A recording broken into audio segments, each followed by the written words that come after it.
Welcome to Secrets for an Inspirational Life with Mimi Novic, the place where every heart tells its story. Whether it's inspiration, courage or hope you need, you've come to the right place. Sit back and enjoy the journey with us. Subscribe below to be sure you don't miss future episodes.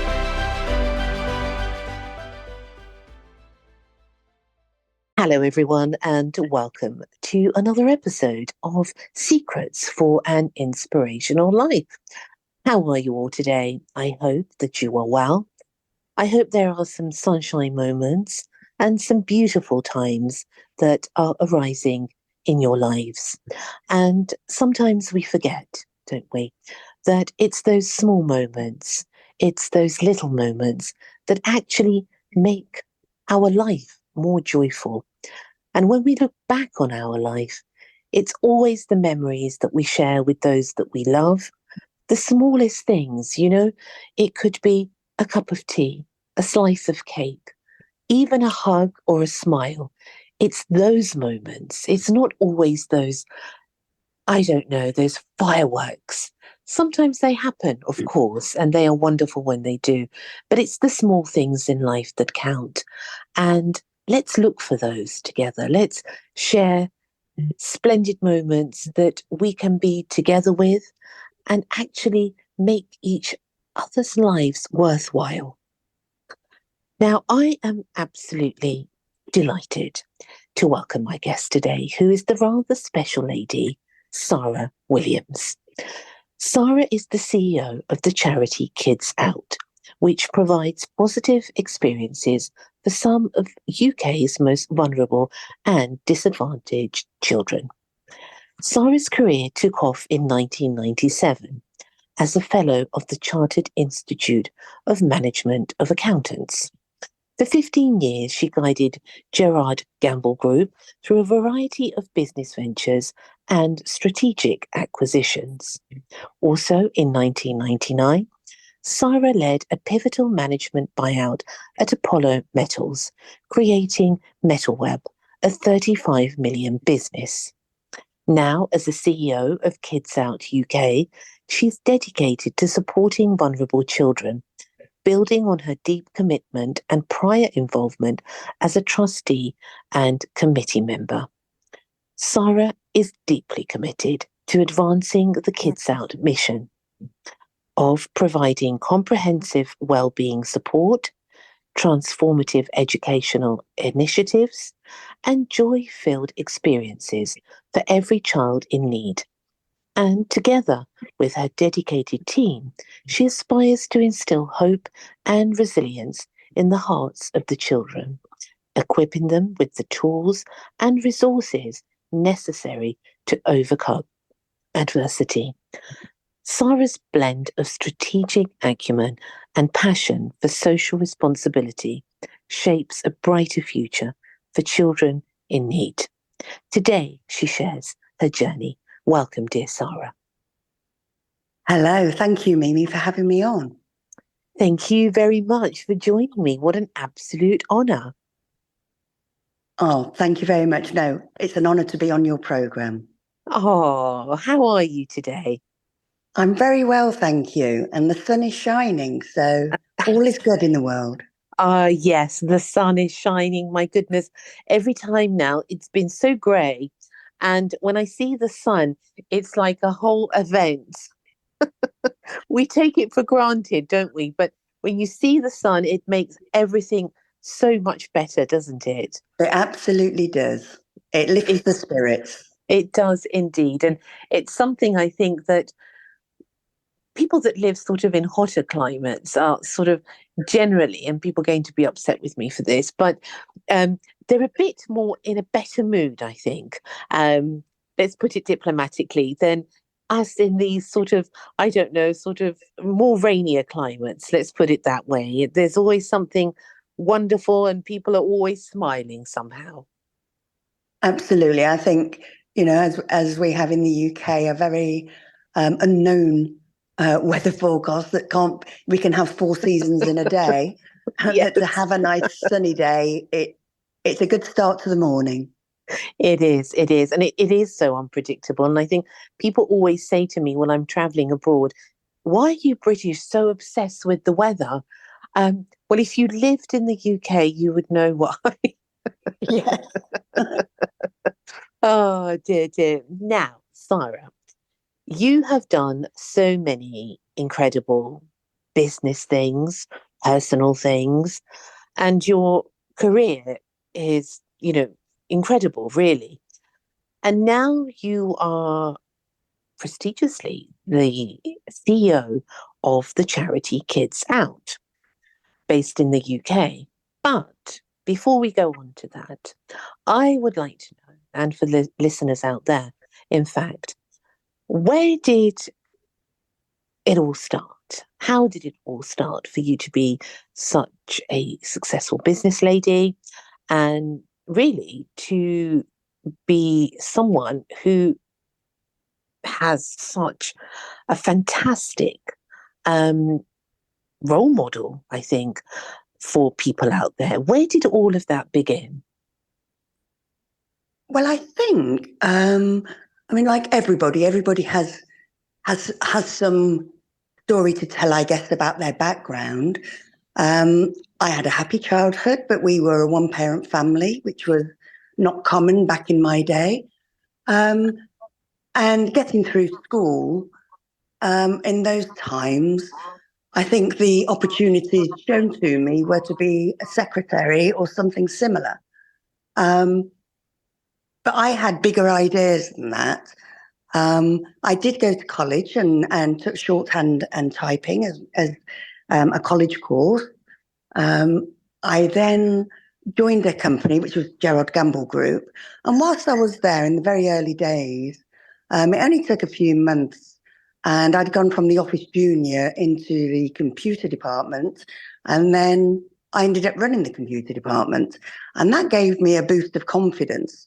And I thought to myself, if I want to be able to do things in life, then I need to see how I can attain that. And I thought about roles that I could do and that were suitable for females in that time.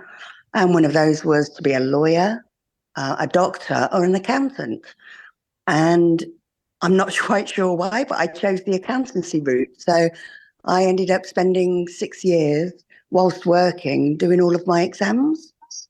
And then from there, I actually was on the board of the Chartered Institute of Management Accountants, the local board. And then I became a fellow of the Chartered Institute of Management Accountants, which was fantastic. And I guess, I had a bit of a determination. I left home at 17, got my first house.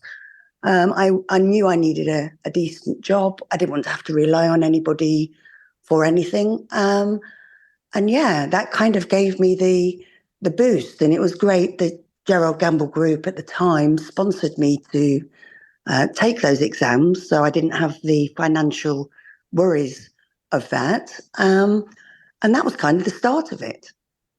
And then the world was my oyster. And it's quite a big determination for a 17-year-old, I think, to go out there in the big wide world. What do you think gave you that determination at the time? I think I knew that I wanted to live a life. And unfortunately, growing up, we didn't have an awful lot of money, so we weren't able to do a lot of things that other families were able to do. And I just, without it being in the forefront of my mind, but subliminally, I guess, I just I knew I wanted a life where I could see things and visit things and understand and learn constantly. I love learning. I'm like a sponge. Every day is a school day.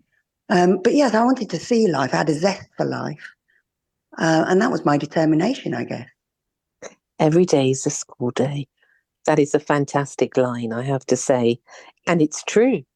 Every day indeed is a school day because every day we are learning something. And sometimes we are aware of what we're doing and sometimes we're not aware until later on. But it's a really good motto, actually, to have in life. And I think in this day and age, it's a bit difficult. I think whereas maybe in those times at 17, young adults had a certain type of maturity that was, I think, instilled in them through society or through home life or depending on their circumstances.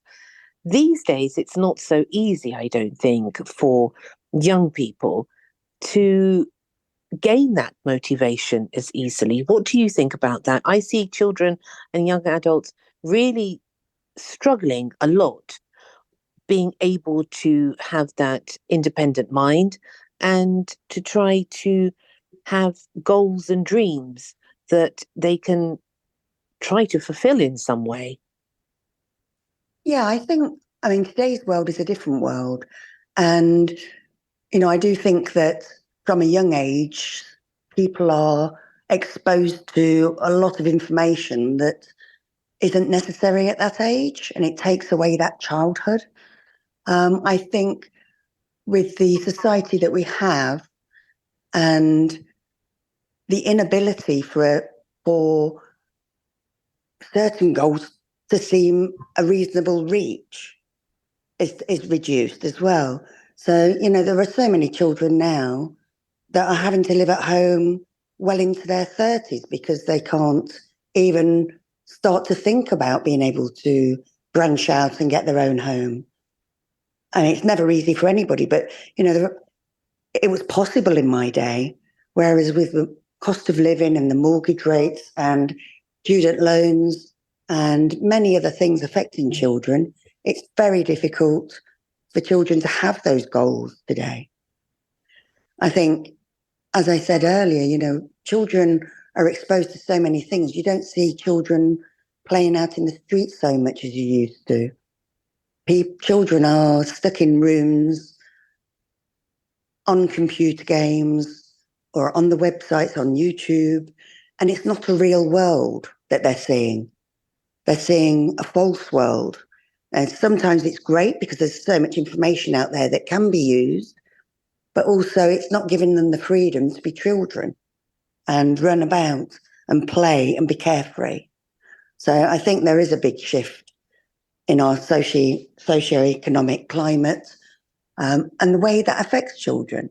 And we're seeing it more and more, especially after the shutdown of COVID. We're seeing more and more that children need help. They need some mental guidance. They struggle. And unfortunately, for any child, that queue is at least 2.5 years to see somebody. And we are looking after some of the most, as you mentioned earlier, some of the most vulnerable and disadvantaged children. And they really need to see people now. They need that holistic approach to well-being of lots of different touches. And one of those being helping with trauma management, helping with nutrition, helping with many, many different areas. But it's not readily available in the UK. It's true. I was talking to a lady who dealt, maybe I mentioned this when I spoke to you a while back, but I spoke to a lady and she's a trauma expert. And she said actually that the whole world is in a trauma and a post-traumatic stress trauma after the COVID and the pandemic and all that, what happened there. And we are actually dealing with the remnants of that, and we don't realize it. And if you have a look at how people are, it's very difficult because people have a very short fuse, because everyone is in a state of this panic. And we haven't actually decharged or desensitized from those times that happened. We are still running on this panic mode, on this worry mode, on this trauma. And it's very difficult then to actually be able to survive in those circumstances for children and for adults. So, what do you think the answer is for that? What do we need? So, actually, let me ask you this, because I'm going to bring the charity in now, because you do so many fantastic things. What do you see as being needed, Sara, working and being the CEO of the charity Kids Out? What do you see as being needed, mostly needed for these children? Well, that's a very good question. And I think I will come on to the specifics of the children, but I think even just a generalistic view of all of this is, with everything that's happened, it's created an uncertain future for everybody. And with an uncertain future, it's very difficult to have hope. And everybody needs hope in life because that's what keeps us ticking. That's what keeps the bright light at the end of a dark tunnel when things aren't quite going quite so right and as they should be. And that's the same with the children that we support. So of the children that we support, one of the primary causes that we have are children that have had to flee domestic abuse, whether that's directly physical or emotional, or I will talk in the genre of, if not the child directly, then the mother, because those two are the largest percentages, although there is a growing, unfortunately, number and population of males that have been abused as well. If I keep it to the children and the mother, then they have to flee their home in the middle of the night, often taken away by the police with just the clothes on their backs, nothing else, no other personal items, and they're taken to a completely different county, away from their extended families, their grandparents, their cousins, away from their friends, and away from their schools. And they're placed in a safe house or a women's refuge. And often we'll find they're all sharing one room. So the mother and the siblings, their children's siblings, and it could be up to 5 people sharing one room with 2 beds. And as well as going through the trauma that they've been living in anyway, they're now going through displacement, something complete. They're taken to somewhere completely different, where they don't know anybody. And unfortunately, with the children, they have to be reschooled in a new school, and that can take months to happen. And so it's a very disturbing position for that family, and very traumatic. And as well as children that have been subjected to domestic abuse, we also serve and look after any disadvantaged child, whether that be through poverty, sickness, disability, they're a carer for their parents or somebody else, an adult, or children that have been victims of crime. And all of these children have suffered something somewhere along their lives. And at Kids Out, we're the Fun and Happiness charity. And we have a whole host of different projects and programs that we provide to the children in order to give that holistic approach to their well-being, whether it's a light touch or a longer term touch, including as soon as a child arrives in that refuge with nothing, then we send them a box of 10 brand new toys. And this allows them to play as a family and to take their minds away of what's going on in their lives currently and allows them to be children and play. We take the family, the mothers and the children on days out. This could be as simple as the seaside, the cinema, or Tenpin bowling. And it's amazing how many of these children have never even been to see any of those places before. But we also take them to the zoo, to theme parks, to petting zoos, many, many different places. Again, it's fairly light touch, it's a day out, but enables them to be children and to be out with their mothers and to have a carefree day where they're not looking behind their backs and have fun and have lunch or popcorn or whatever else may be. But it gives them happy memories and also something to look forward to, because we don't just take them on one day. We take children out every week of the year. Last year, we took over 57,000 children out, and currently this year, we're already up to over 60,000 children on a day out. But as well as those days out, we do workshops, and this again is to help their well-being. and whether that's with horses, so horse riding and horse care. It may be cooking classes, so baking and cookery, many different types of workshops that we do for the children, and also arts and sports programs. And these are 6 to 12 week programs, which is a longer touch, and they all have an element of well-being, whether that's trauma management, whether it's nutrition or anything else. But the academies and universities and foundations that we're working with up and down the UK to deliver these programs all have training in certain elements of well-being. And, the children are learning new skills. They're given the opportunity that they wouldn't have otherwise. They're with children who are in a similar position to them, so they're able to talk openly and have life skills given to them. All of these different things give children hope and open their eyes and broaden their horizons so they can start to look to say, I could actually do that in the future. And that's what we were talking about earlier, of giving children hope. Every child needs that. Every human needs hope in life to have a fulfilling life. I mean, as well as everything else that we do, and just to give you a very short breakdown, we provide food vouchers for the children when they're in the school holidays, so they don't get preschool meals, to ensure that they get nutritional food. We partner with a company called Sustainability for Good, and companies sign up on our website to repurpose their old tech that they don't need anymore. It's collected free of charge. It's fully cleaned and cleared with a certificate given. And anything that they do, whether it's a server room or a laptop, but all of those will turn into a value of a laptop. And those laptops are then donated to KidsOut, and we get them to those children that need them most. The children that have had to move and aren't in the educational system again. And these could be year 9, year 10 children, where it's so important that they get that education.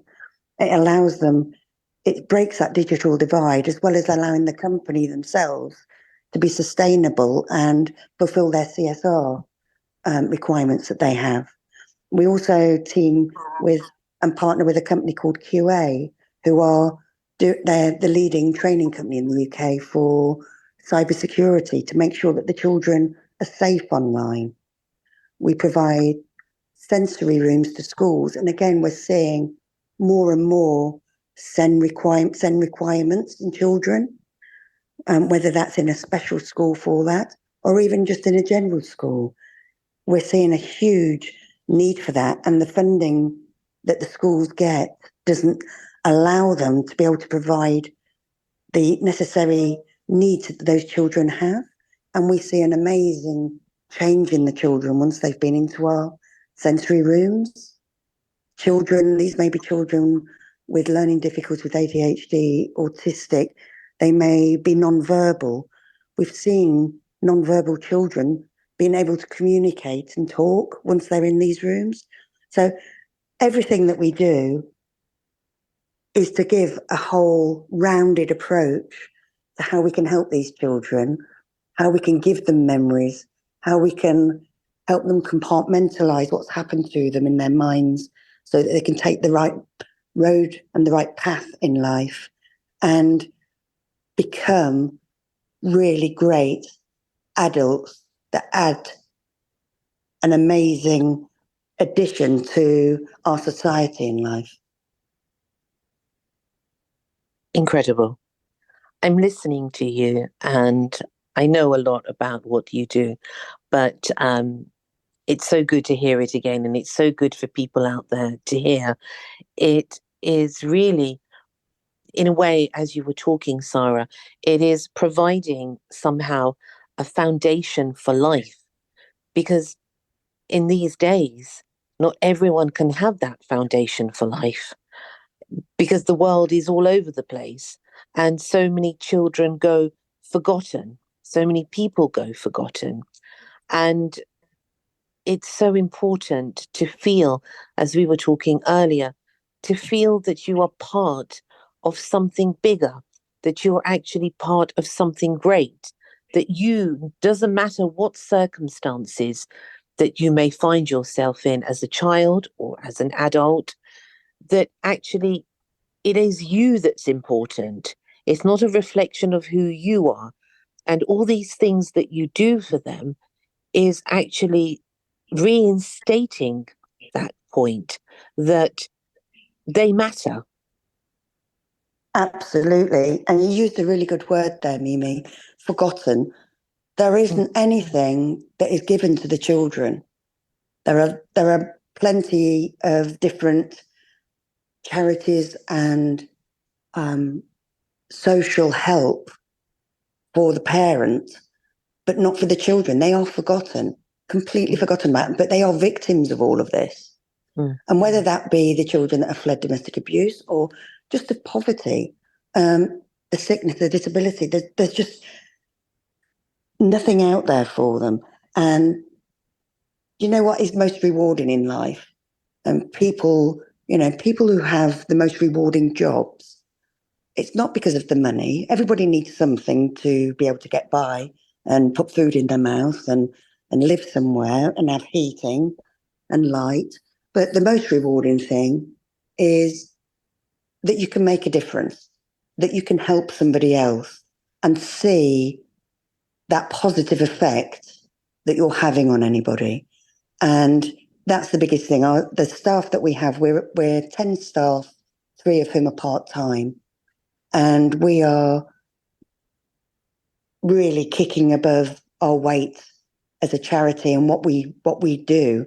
I mentioned, over 60,000 children on a day out. Last Wednesday was our National Rotary Kids Day Out. We partner with Rotary. That's how the charity started.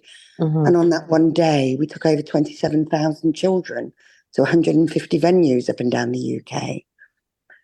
We've given over 250,000 toys to children. And some people may say, well, it's a toy. Some of these children don't even know where the next meal is coming from. And that is very true, which is why we do the food vouchers and things as well. But for a child to have a toy, it makes them feel so cared for, so wanted, so special. And again, everything that we do, whether it's as simple as the day out, nothing is stigmatized. They can go on a Friday night or a Saturday night or a Saturday lunchtime. There is nothing that we do that stigmatizes. It's all to give them a normality and enable them to be carefree children, living a normal life with opportunities that they wouldn't normally be able to have, to open their minds and give them hope for the future. And that's what's important, is that there is that help there, that they can feel important and not nameless and forgotten. Absolutely. Because when you give somebody, you know how it is, Sara, when you give somebody that respect, whether that be an animal, a child, an adult, it doesn't matter. It's the same thread. When you give somebody that respect and look for the best in that person, they pretty much, I have found, is aim for the best. But if you look at them as downtrodden and hopeless, then what is left? There isn't enough of that motivation inside of them to be lifted. But when you, as a charity, for example, give them that motivation to say, you are worthy to have a meal. Can you believe that we're actually even saying this? I know. You are worthy to have a meal.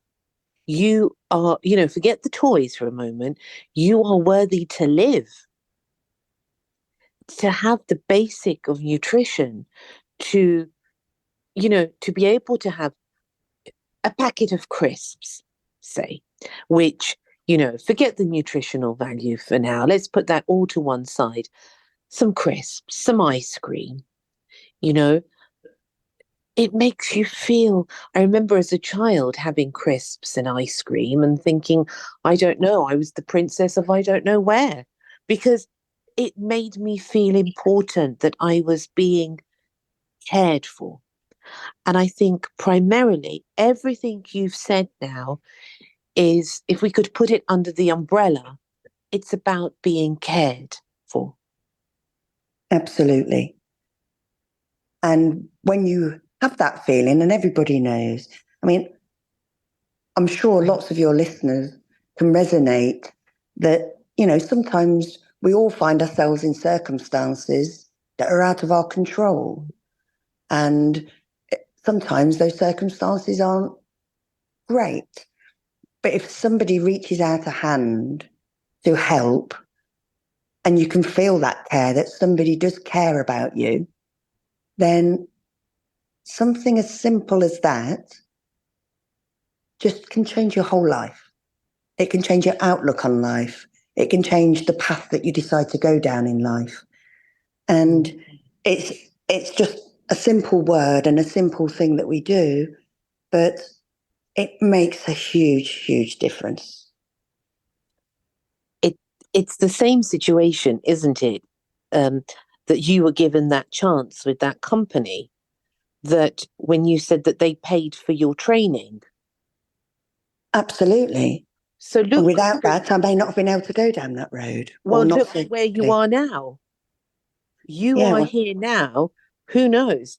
Maybe because someone believed in you. Yes. And I felt that. And that is so rewarding. Yeah. And it gives you the confidence to be able to expand on that and to actually make them proud as well, that you pass with flying colours, in my instance. But whatever you do, whether that's being able to kick a football round a pitch, to be able to, for our children, some of these children have never been to the cinema, never been to a beach or seen the sea at all. They've never petted a wild animal in a zoo. They've never been to a theme park and on a ride. And some of these things are simple things that we all take for granted in life, that, sometimes we all just need to stop and step back and think how grateful we are for everything that we have. And when we know that people don't have that opportunity, reach out a hand and help them. And whether that's financially, monetary, and donating and helping, but it can also just be with time. I mean, KidsOut, as I mentioned, with all of the great things that we do and the very small team of staff that we have to ensure that the highest percentage we can have of any donation goes directly to our cause, to the children. But we rely on volunteers up and down the UK. We wouldn't be able to offer all of the services that we have and help all of the thousands and thousands of children that we do each year without those volunteers. And it's so wonderful to talk to the volunteers and to see them, and whether that's in our Luton warehouse packing the toy boxes for the children, where they can see where those toys are going and what it will mean to those children. It's very rewarding for them. Or something like, we do a trolley dash at the Olympia Fair. So we have 100 volunteers come along and help us, which is a great, fun team bonding day. We do DIY SOSs at the Women's Refuge to help redecorate them, do some gardening. We have volunteers helping with us take the children out on days out. So it's vast what people can do. And when you see the impact that it has on the children and their mothers and the school teachers and the refuge managers and workers, on everybody, to see that children are so happy, it's putting that smile back on their face, which is why we're called the Fun and Happiness Charity. But it's the best feeling ever. It's better than any financial reward that anybody could get. And, we have 10 wonderful staff who are totally passionate about the charity and the cause that we are there to serve and the impact we have on the children. We're constantly getting cards and emails and letters and photographs of the children thanking us and telling us what a difference it's made in their lives. How beautiful, and to have that feeling of joy that you have actually helped save so many children. I think this is what it comes down to. It's actually saving the life of a child, of a mother.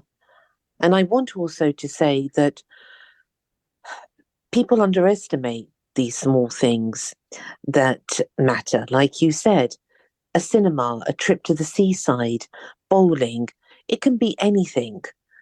But if that gives that person a reason to live another day, you've done a tremendous thing. Because you can give somebody everything, but to give them the gift of hope, like you say, to give them this undestructible faith in themselves, that they can actually go beyond all of this, that everything that's happening to them isn't actually permanent. It is actually something that they are going through. And all these things that you offer them, how I see it, is that you are a light at the end of the tunnel, because you're showing them that there is a life out there. There will be a life out there.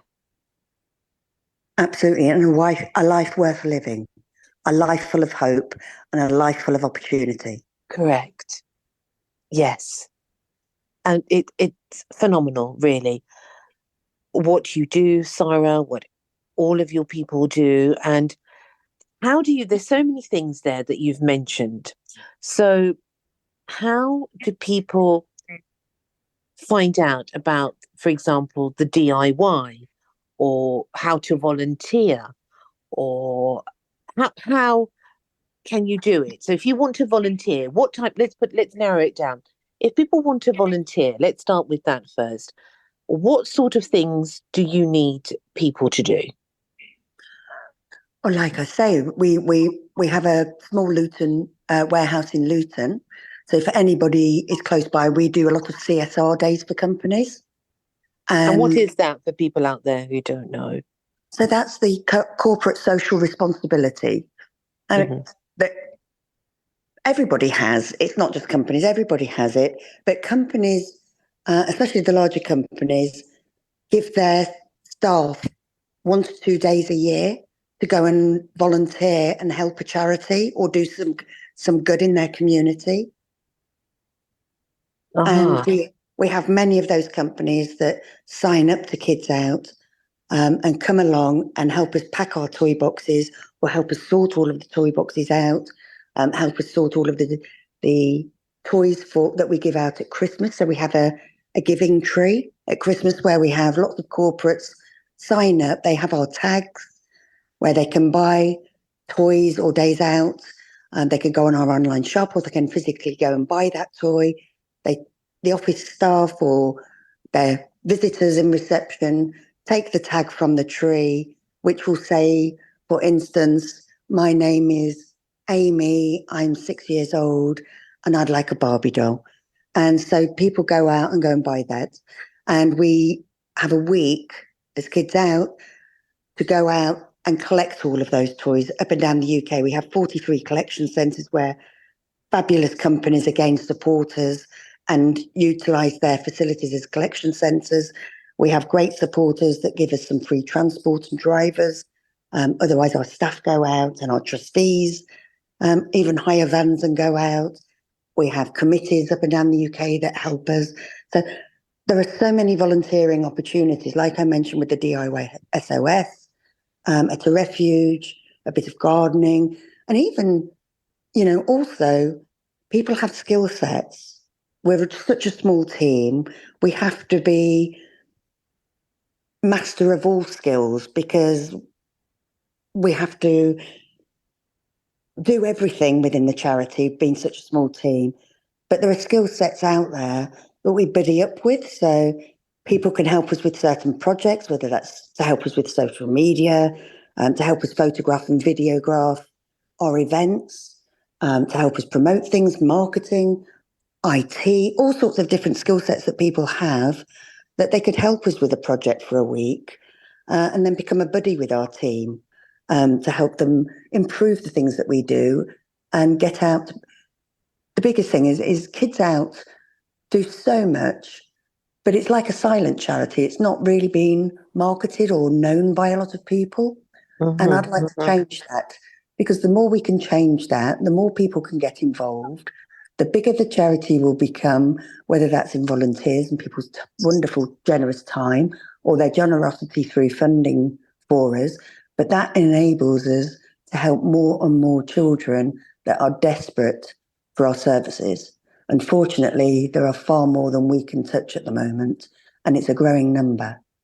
So the best way for anybody wanting to get involved with anything that we do is to visit our website, which is www.kidsout.org.uk.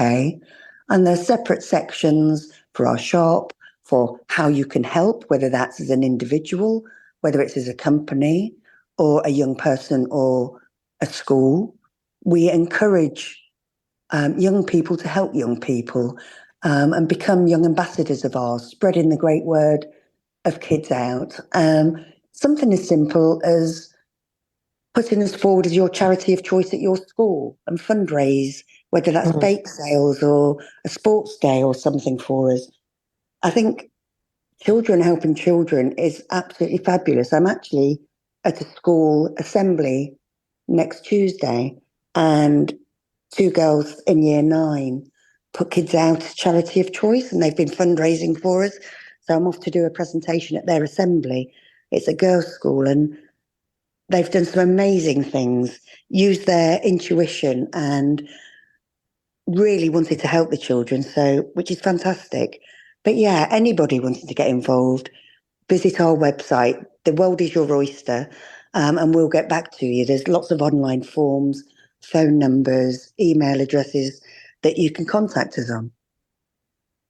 What a wonderful thing. And I'm thinking now, as you were talking, Sara, what about people who can offer their services as a DIY person, or maybe someone who could offer their services, I don't know, say a beautician or something, for the mums that maybe could come in and, I don't know, offer some advice on how to do their nails, or a hairdresser on how to do their hair. Is that something that you would be also interested, sort of like a well-being person that can come, or someone, that can sort of bring back the confidence in the mums? Absolutely. Absolutely. We always look after the mums as well. So when we have our events for the children, the mums come along, and we're looking for people to help make the mums feel special. And whether that's with nails or a massage or whatever workshop or thing that they can do there, as well as all of the amazing events and activities we have for the children there, it's also important to make the mums feel special as well, because if mum's happy, the children are going to be happy. But yes, anybody that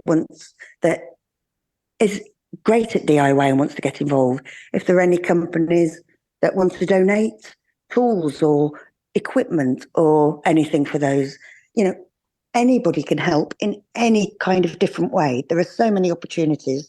And like I said, the world is our oyster with what help we can give anybody and what people can do. And everybody has an opportunity somewhere to help. If somebody resonates with what we're doing, trying to help these disadvantaged children, then please just get in touch. Visit our website and send us a mail, and we'll get back to you. And anything sort of considered. I mean, fundraisers, they could run an event, for example. Kids could even do a sponsored run or anything. Absolutely. You can be as creative as you like. Absolutely. We have some companies that put extra money in on a sweepstake, and they do some fundraising each week for us. It may be a bake sale. There may be some people with their individuals or within a company, whichever it may be, and children who want to do a sporting challenge. We have our 3 parks challenge coming up soon. We have bike riding challenges. London to Bruges. We have many different things.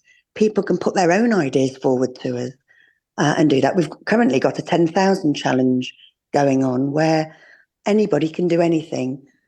Within our 10,000 challenge, we're trying to take 10,000 children out during this summer break because, again, we're all going on holiday or going out for the day to have a nice day out. These children won't be without our help. And so we want to try and take 10,000 children out over the summer holidays. And that challenge may be something as simple as a bake sale. It may be a sporting challenge. It may be, people may want to do something. They may want to do 10 half marathons, or they may want to sell 100 cakes, or they may want to do 1,000 steps. It can be as big and small as anybody wants to do, but it will all go to help to take that child out on a day out, which is, as we all know, special, especially during the summer. Yes. Even the word day out, when you say to someone, even if someone said that to me now, I'd be very excited. I'm taking you out for the day. So you can imagine, children, how they feel when you say we're going on a day trip, we're going somewhere out. There is that is a zest. That is a spark of hope that absolutely that carries you through, doesn't it? It does. It gives you that spark of an excitement for the day, but also once you've had that day out, that wonderful memory. And we all know as adults, we can still, those sparks of great memories that we have as children always stick with us. And whether it's through touch or sight or smell, sometimes these things can take us back to that memory. And it's all about that. Yes. Yeah. Yeah. And they say actually that it's smell that is the most powerful sense, that you can be anywhere, absolutely anywhere, doing absolutely anything. But if you were to be given a smell that had reminded you when you were 5, it would immediately take you back to that moment. Absolutely. And anybody that has ever been to the seaside, whether that's in this country or abroad, everybody can feel the sand under their toes. Everybody feels the seawater as you dip your toe in, and everybody can smell that beach smell and what happiness that brings to us. And, these children have never been. I was talking with some parents before, and they live within half a mile of the coast with a great beach, and they've never been there. Their children have never seen it because they haven't got the money to be able to get there or pay for food when they're there or anything. So even, we think sometimes that a child doesn't go out somewhere to a special place because there's a lot of money involved, it's far away. But no, it doesn't even have to be that. It can be close by, and children have still never experienced these things. And if we can all just think of that feel in our body and that smell that we have when we go to the beach, every child should be able to go to a beach at some point in their life. True. Very true. And it actually makes me smile and feel happy that you are there, Sara, and that your whole team are there doing all this absolutely amazing stuff that you do. And I just want to ask you, now you mentioned particular things you mentioned, like vouchers and days out and things. Now, are these things only available to the mums and children in the refuge, or are these things available generally? No, they're available generally. So the toys in our online shop, our fun and happiness shop, the days out, they're all for any disadvantaged child that we look after. And how do you go about, say someone is listening and is in a position where they would like some help? How do they go about it? Like needing the vouchers, needing some toys, needing a day trip, whatever it is. How do they go about contacting you and asking you for it? Because people may feel shy about doing that. Yes, well, we We have over 650 women's refuges on our books, plus some private ones and also safe houses, and lots of schools up and down the whole of the UK that we work with. So it would be through generally those refuges, those schools, where we can then help all of the individuals. It's very difficult for us to provide a service just on a straight individual basis because we only have a team of 10 people to be able to do that. But ask your school, ask the refuge that you're in. We are out there and we're contacting everyone. It doesn't stop anybody. If anybody is desperate and in need and want to talk to somebody about it and we can help advise them, please you can send us an email through our website. So don't be put off, for someone who's listening out there who needs the help, who feels that actually is something that would really help them, not to hesitate, Sara. Is that right? Absolutely do not hesitate at all. Okay, but to get in contact with you and, you could direct them in to whoever that can help them.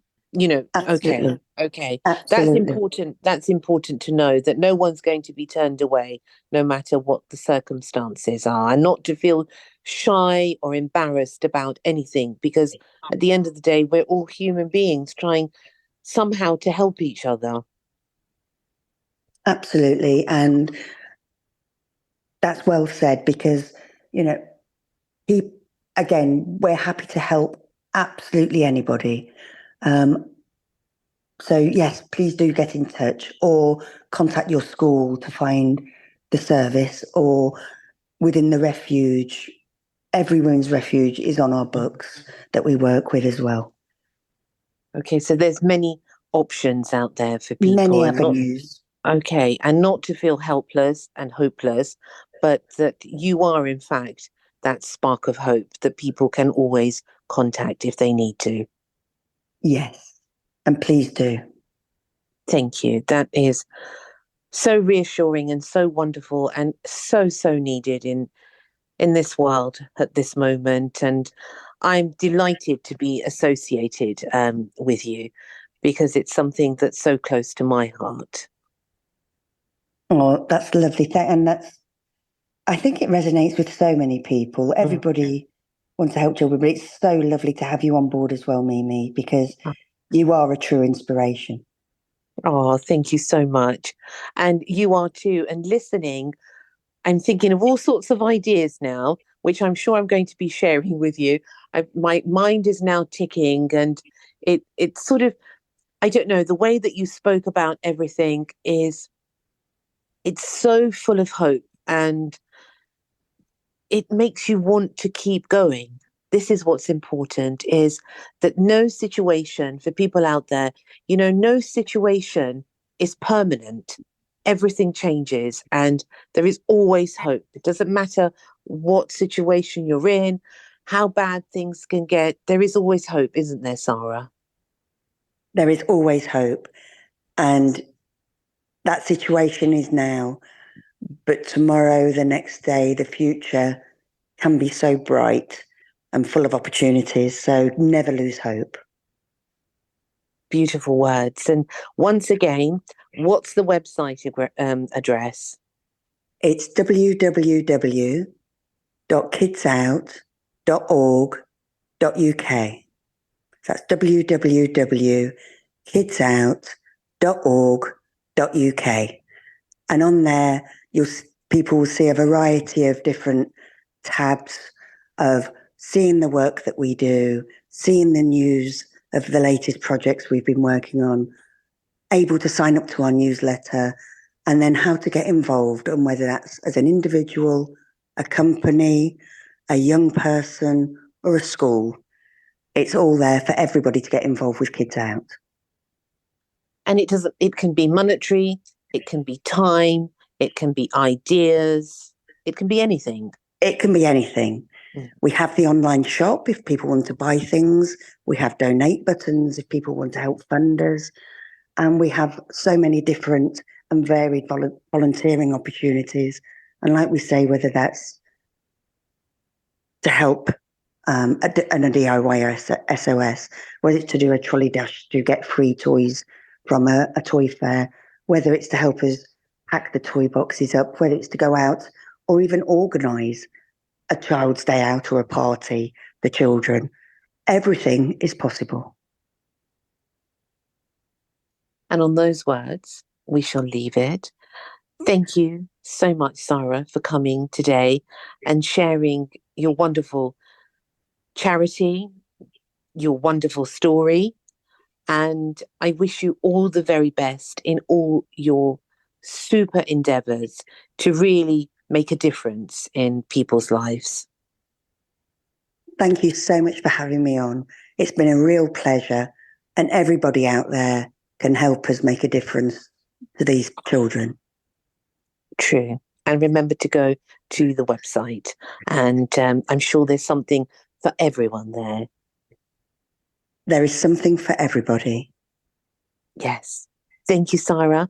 And please come again and share some things on what you're doing and all your projects, because they're very inspiring. And it's good to be reminded of these things, because sometimes, we forget that actually we can do so much, but you are welcome anytime to come back on. Oh, thank you very much. That will be an absolute pleasure. And I'd love to. Oh, thank you. Have a wonderful day. I hope you go and enjoy a little bit of the sunshine and do something a little bit relaxing. Or maybe tomorrow and Sunday I might do that. But I'm busy at work organising everything for the children at the moment. So but take a moment for yourself, I That's will. an important thing.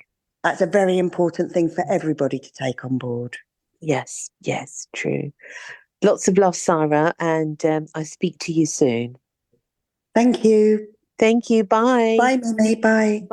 Bye. Sara Williams. How inspiring to really hear such wonderful things that people do out there for other people, and it is such a light for so many people.